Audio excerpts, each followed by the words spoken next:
मुद्दे की बात मयंक तिवारी के साथ सोमवार से शुक्रवार रात 8 बजे। घड़ी इशारा कर रही है 8 बजे रात का, वक्त आपके मुद्दे की बात का। आज मुद्दा है हजारों बेरोजगार युवाओं का जो 69,000 शिक्षक भर्ती के लिए 6 साल से सरकार और सिस्टम से अपने हक की लड़ाई लड़ रहे हैं। बेरोजगार युवा मंत्रियों के घरों, कोर्ट कचहरी का चक्कर काटने को बेबस हैं। इसलिए आज आवाज बुलंद कीजिए उत्तर प्रदेश के हजारों बेरोजगार युवाओं के हक के लिए। गुरु गोविंद दोऊ खड़े काके लागू पाए, यह दोहा जब आप पढ़ते हैं तो उसी में भारतीय संस्कृति का समावेश है कि भारत गुरुओं का देश है और गुरुओं का सबसे ज्यादा सम्मान यहीं पर होता है, यहीं पर उनको सम्मान दिया जाता है। कल शिक्षक दिवस था यानी टीचर्स डे था और इसीलिए उत्तर प्रदेश के शिक्षकों के हित का मुद्दा आज हम उठाएंगे।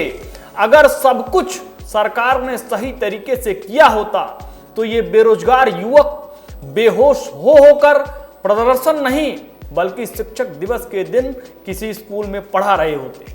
अपने बच्चों को प्रदर्शन में लाकर मजबूर की गई ये वो डिग्रीधारी महिलाएं हैं जिनके लिए बेटी पढ़ाओ की बातें तो होती हैं, लेकिन जिन बेटियों को अब तक नौकरी मिल जानी थी वो अपनी बेटियों के साथ प्रदर्शन में आने को बेबस मजबूर लाचार हैं।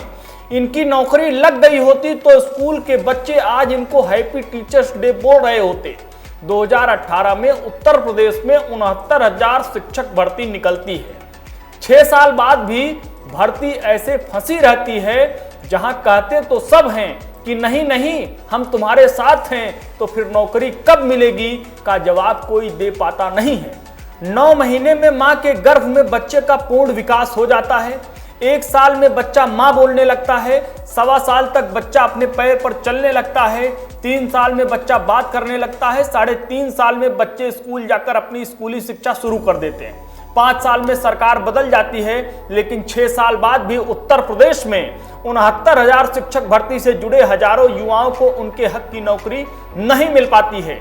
जिन्होंने पिछले 5 सालों में मंत्रियों के घर, दफ्तर से लेकर कोर्ट कचहरी के चक्कर अपनी नौकरी के लिए काटे, जिनका आरोप रहा है कि आरक्षण कोटे में गड़बड़ी की वजह से इनको इनके हक की नौकरी नहीं मिली।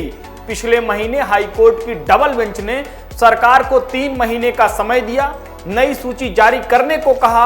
अब फिर से ये बेरोजगार युवा मंत्रियों के घरों के बाहर रोज अलग अलग जगह जाकर प्रदर्शन कर रहे हैं। सोमवार को डिप्टी सीएम केशव प्रसाद मौर्य के घर गए, पुलिस ने हटा दिया। मंगलवार को केंद्रीय मंत्री अनुप्रिया पटेल के घर के बाहर पहुंचते हैं, वहां से भी हटा दिए जाते हैं। बुधवार को बीजेपी प्रदेश अध्यक्ष भूपेंद्र चौधरी के घर जाते हैं, प्रदर्शन के दौरान बेहोश होने लग जाते हैं। गुरुवार को शिक्षक दिवस के दिन ये लोग पिछड़ों का झंडा बुलंद करती राजनीति करने वाले मंत्री ओम प्रकाश राजभर के घर पहुंचते हैं, वो भी सामने आए, जल्दी ही न्याय दिलाने की बात करने लगे। शुक्रवार यानी आज ये लोग अपनी मांगों को लेकर मंत्री संजय निषाद के घर के बाहर पहुंचते हैं। प्रदर्शन कर रहे युवा सिर्फ भरोसा चाहते हैं कि सरकार बता दे कि आखिर भर्ती की नई सूची कब आएगी। दरअसल इन युवाओं को डर है कि सुप्रीम कोर्ट में इस बीच किसी ने फिर से अपील कर दिया तो मामला लटक जाएगा। उत्तर प्रदेश में 69,000 शिक्षक भर्ती के बेरोजगार युवा शिक्षक दिवस के दिन भी हाथ जोड़कर जल्द न्याय और नौकरी का भरोसा मांगते रहे। इन सब के बीच मंत्री ओम प्रकाश राजभर भरोसा देने लगते हैं कि वो जल्दी ही मुख्यमंत्री योगी आदित्यनाथ से उनकी बात करवाएंगे। अब आप बताइए आगे क्या होगा। शिक्षक दिवस के दिन अगर इन्हीं पढ़े लिखे युवाओं को इनके हक की नौकरी दे दी जाती तो क्या ये असली टीचर्स डे उत्तर प्रदेश में नहीं मना पाते। वक्त हो चला है आपसे इजाजत लेने का। उम्मीद है हमारी रिपोर्ट आपको पसंद आई होगी। आपसे भी उम्मीद है आप ये वीडियो लाइक करेंगे, शेयर करेंगे और कमेंट सेक्शन में जाकर उत्तर प्रदेश के हजारों बेरोजगार युवाओं के हक के लिए अपनी आवाज बुलंद करेंगे जो 69,000 शिक्षक भर्ती के लिए 6 साल से सरकार और सिस्टम से अपने हक की लड़ाई लड़ रहे हैं। बेरोजगार युवा मंत्रियों के घरों, कोर्ट कचहरी का चक्कर काटने को बेबस हैं, जहां मंत्री उन्हें हर बार नौकरी के नाम पर आश्वासन की सियासी घुट्टी पिला देते हैं। नमस्कार।